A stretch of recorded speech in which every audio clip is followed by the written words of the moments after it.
আসসালামু আলাইকুম।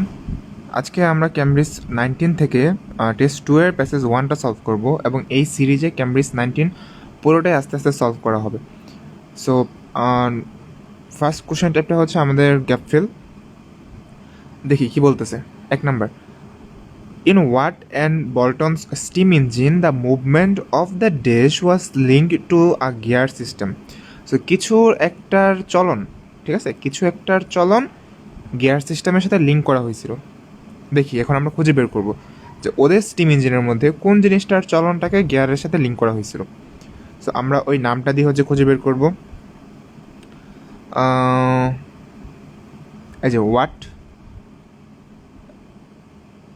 New Commons models and succeed in making it far more efficient. Watt later worked with the English manufacturer Matt Boulton. এই যে তো দুজনের নামে পেয়ে গেছি।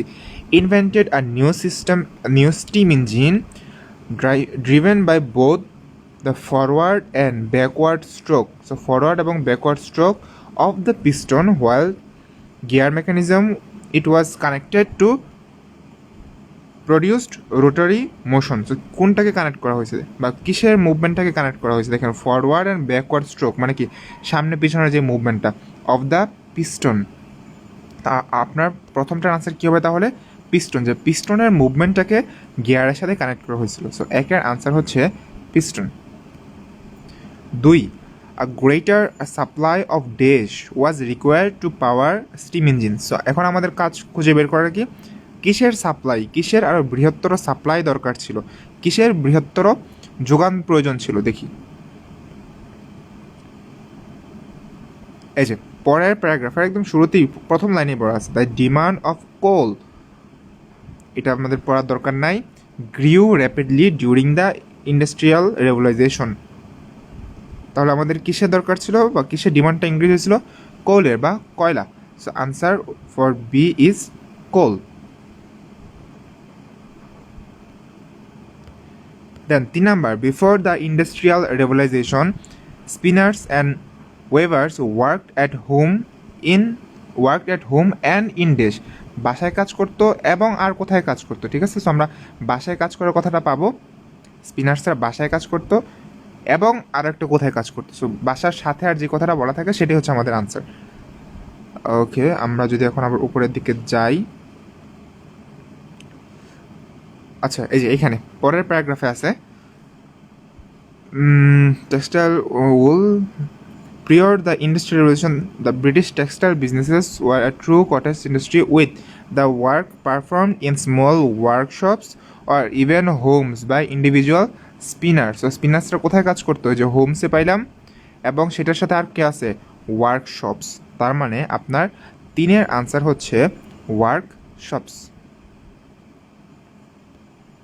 পুরোটা লিখছি না, লিখে নেবেন ওয়ার্কশপস, এসটা কিন্তু দিতে ভুলবেন না। Not as much dash was needed to produce clothes once the spinning jenny and power loom were invented. তো দুটো ইনভেন্ট হওয়ার পর কোনো একটা আগের মতো আর প্রয়োজন হয় নাই। Not as much as dash was needed, কিছু একটা কি এই জিনিসগুলো ইনভেন্ট হওয়ার পর কোনো একটা কিছু আগের মতো প্রয়োজন হয় নাই। তো এখন আমাদের খুঁজে বের করতে হবে যে কি আগের মতো এত বেশি দরকার ছিল না জামা তৈরি করতে। এই যে এখানেই আছে উইথ দিস মেশিনস, এই যে লুমস অ্যান্ড ওয়েবিং ক্লথস বলা আছে, এখানে স্পিনিং জেনি লুম বলা আছে। Relatively little labour was required to produce cloth. So কাপড় তৈরি করতে কি দরকার ছিল? আগের থেকে কম, আপেক্ষিকভাবে লেবারটা কম প্রয়োজন ছিল। তার মানে আপনার এখানে আনসার হবে লেবার।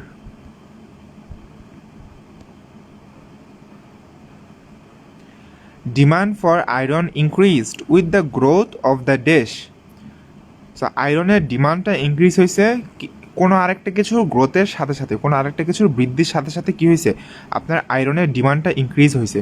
এখন আমাদের খুঁজে বের করতে হবে যে কিসের বৃদ্ধির সাথে আসলে আয়রনটার ডিমান্ডটা ইনক্রিজ হইল।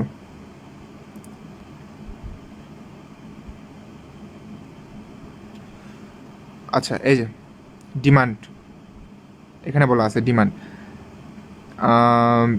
This method was cheaper and produced metals that were a high quality, enabling British Britain's iron and steel production to expand in response to demand created by Napoleonic war, মানে নেপোলিয়নের সাথে যে ওয়ারটা হয়েছিল, অ্যান্ড এক্সপ্যানশন অথবা growth of the railways.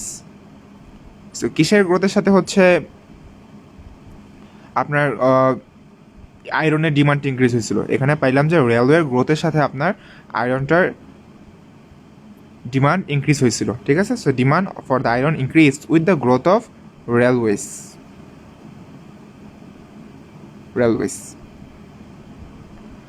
Okay, 7 number, the new cities were dirty, crowded and lacked sufficient dash.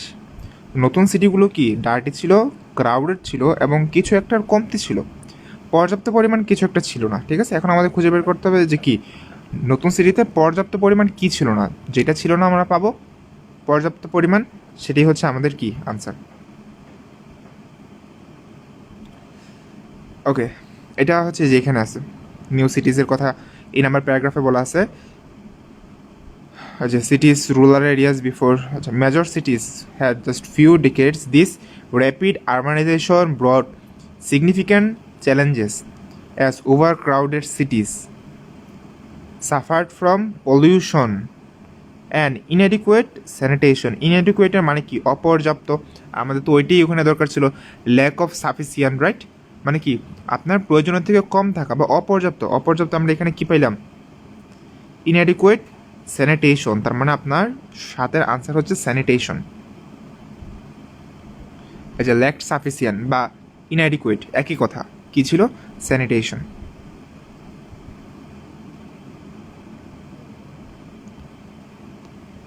Okay, pause করে দেখে নিতে পারেন এখানে কী কী বলা আছে। আমি আর নতুন করে বলতেছি না। নভেম্বরের ব্যাচ হচ্ছে স্টার্ট হবে 15 তারিখ থেকে, সেখানে এনরোল করতে পারেন একটা র্যাপিড কোর্সের মধ্যে। ওকে, দেখে নিতে পারেন পজ করে যে কী কী থাকতে পারে। আর হচ্ছে ফার্দার ইনফরমেশনের জন্য আমাকে হোয়াটসঅ্যাপে নক করতে পারেন, দ্যাটস মাই নাম্বার। এবং আপনার যদি কোনো রিকোয়েস্টেড ভিডিও থাকে সেটার জন্য হচ্ছে আমাকে হোয়াটসঅ্যাপে নক করতে পারেন, আমি ওই টপিকটার উপর ভিডিও করে দিব।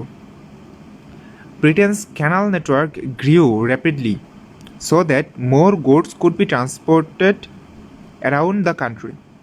কী বলছে, ব্রিটেনস কানাল নেটওয়ার্ক, কানাল মানে হচ্ছে যে খাল খাল থাকে না ওইটা। Britain's canal network grew rapidly so that more goods could be transported around. এখন আমাদেরকে খুঁজে বের করতে হবে যে এটি কি র্যাপিডলি গ্রো হয়েছিল কিনা। যদি দেখি যে হ্যাঁ র্যাপিডলি গ্রো হয়েছিল, ট্রু হবে। যদি হচ্ছে দেখি যে না এটা আরও ডিক্রিজ হয়েছিল, তাহলে ফলস হবে। আর যদি দুইটার একটা মেনশন না থাকে, গ্রো হয়েছে নাকি ডিক্রিজ হয়েছে, তাহলে হচ্ছে নট গিভেন হবে, ঠিক আছে। এখন আমরা যদি যাই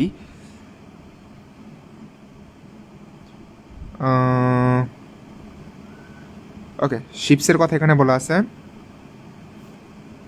In addition, steam-powered boats and ships were widely used to carry goods along Britain's canals as well as across the Atlantic.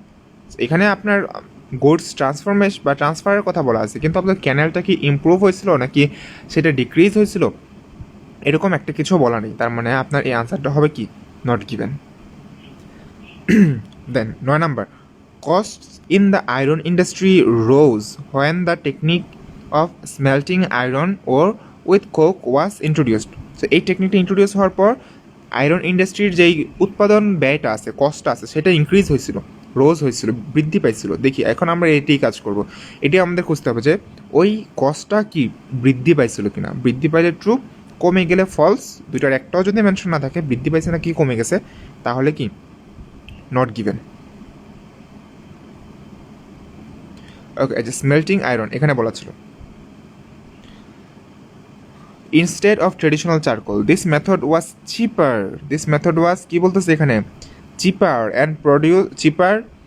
and produced metals that were of higher quality. তার মানে আপনার এখানে কি বলতেছে, মেথডটাকে চিপার বলতেছে। আর ওখানে কি বলছিল যে কস্টটা ইনক্রিজ হয়েছিল, বাট এখানে পেলাম যে না এটা আরও দামে আরও কম ছিল, তার মানে কন্ট্রাডিক্ট করতেছে। সো এটা হবে কি false.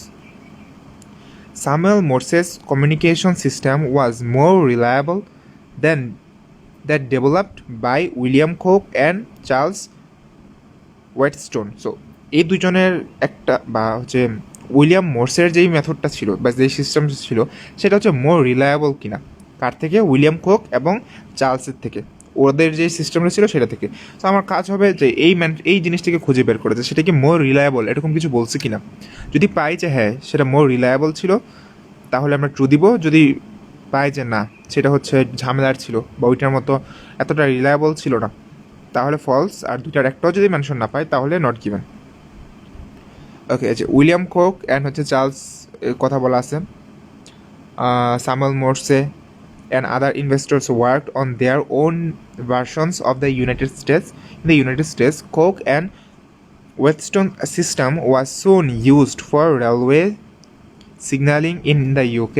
As the speed of the new locomotives increased, it was essential to have a fast and effective means of avoiding collisions. দেখেন এখানে দুজনেরই সিস্টেমের কথা বলা আছে কিন্তু একটার থেকে আরেকটা বেটার, মোর রিলায়েবল এরকম কোনো কথাই বলেনি, ঠিক আছে? তার মানে আমাদের এটা হবে কি? Not given. The economic benefits of industrialization were limited to certain sectors of society. তো সমাজের যে ইকোনমিক বেনিফিটটা ছিল ইন্ডাস্ট্রিয়ালাইজেশনের বা শিল্প বিপ্লবের যে ইকোনমিক বেনিফিটটা ছিল সেটা সমাজের একটা নির্দিষ্ট সেক্টরের জন্য কি সীমাবদ্ধ ছিল, ঠিক আছে? সো এখন আমরা এটাই খুঁজে বের করবো সেটা কি নির্দিষ্ট সেক্টরের জন্য বা নির্দিষ্ট কিছু মানুষের জন্য সীমাবদ্ধ ছিল নাকি সেটা হচ্ছে সবাই ভোগ করতে পারতো। যদি দেখি যে সীমাবদ্ধ ছিল তাহলে ট্রু, যদি দেখি না এটা সবার জন্যই সমান ছিল বা সবাই হচ্ছে এটা থেকে বেনিফিট পাইছে তাহলে ফলস, আর দুইটার একটাও যদি মেনশন না থাকে তাহলে হচ্ছে নট গিভেন। ওকে, এখানে কোথায় ছিল লাস্টেরটা? এখানে ছিল। দেন এটা এখানে তো আনসার আগে হয়ে গেছে অনেকগুলো।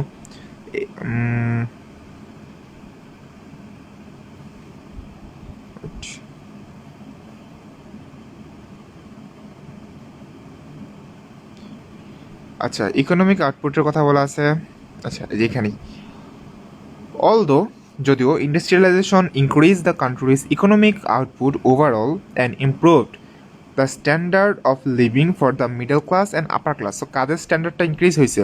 মিডল ক্লাসের এবং আপার ক্লাসের। Many poor people continue to struggle, কিন্তু কী হয়েছে? গরিব অনেকেই ওদের যে স্ট্রাগলটা ছিল, ওদের যে প্রবলেমটা ছিল সেটা ওরা ফেস করেই গেছে। তার মানে কি এখানে ডিরেক্টলি এটাই বলা আছে যে শুধুমাত্র মিডল ক্লাস এবং আপার ক্লাসটাই হচ্ছে এটা থেকে বেনিফিটেড পাইছে, লোয়ার ক্লাসটা বা পোর যারা ছিল ওরা হচ্ছে পায় নাই। তার মানে এটাই মিন করতেছে ইকোনমিক বেনিফিটটা সমাজের একটা নির্দিষ্ট শ্রেণীর জন্য সীমাবদ্ধ ছিল। So that's a true. Some skilled weavers believed that the introduction of the new textile machines would lead to jobless. ঠিক আছে, সো এইটা হচ্ছে অনেক স্কিল্ড ওয়েবার এটা বিশ্বাস করতো যে যদি হচ্ছে বা এই নিউ ইয়ের কারণে নতুন যে মেশিনগুলো আসতেছে সেগুলোর কারণে ওদেরকে জবলেস হয়ে যেতে হবে। দেখি এখন ওরা কি এরকম কিছু বিলিভ করতো কিনা যে ওদেরকে এই মেশিনগুলোর কারণে কি জবলেস হইতে হবে।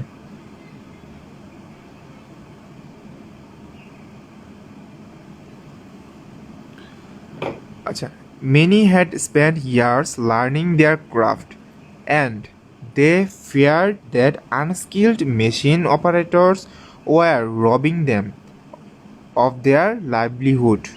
তার মানে কি তাদের যে জীবিকা ছিল তাদের জীবিকাটাকে হচ্ছে ওরা কমায় দিতে পারে এরকম একটা ভীতি ওদের মধ্যে ছিল। তো জীবিকা কমায় দেওয়া মানে কিন্তু জবলেস করে দেওয়া, রাইট? দ্যাট মিনস এটার আনসারটা কী হবে? এটার আনসার হবে হচ্ছে ট্রু, কারণ ওখানে এটাই বলা আছে যে ওরা ভাবতো যে এই আনস্কিল্ড মেশিন অপারেটররা ওদের যে লিভলিহুডটা আছে, ওদের যে জীবিকাটা আছে সেইটাকে হচ্ছে লুট করে নিচ্ছে, মানে আলটিমেটলি কি মিন করছে যে ওদেরকে জবলেস করে দেবে আর কি মেশিনগুলো। There was some sympathy among local people for the Luddites who were arrested near. তো দেখি এইখানে যে হচ্ছে লুডিটরা অ্যারেস্টেড করা হয়েছিল ওদের জন্য লোকাল পিপলদের সিম্প্যাথি ছিল কিনা, ঠিক আছে? আমরা জাস্ট খুঁজবো যে লোকাল পিপলদের সমবেদনা ছিল কিনা ওদের প্রতি। যদি পাই যে ছিল ট্রু, যদি না পাই, যদি সমবেদনার বিপরীত কী হবে?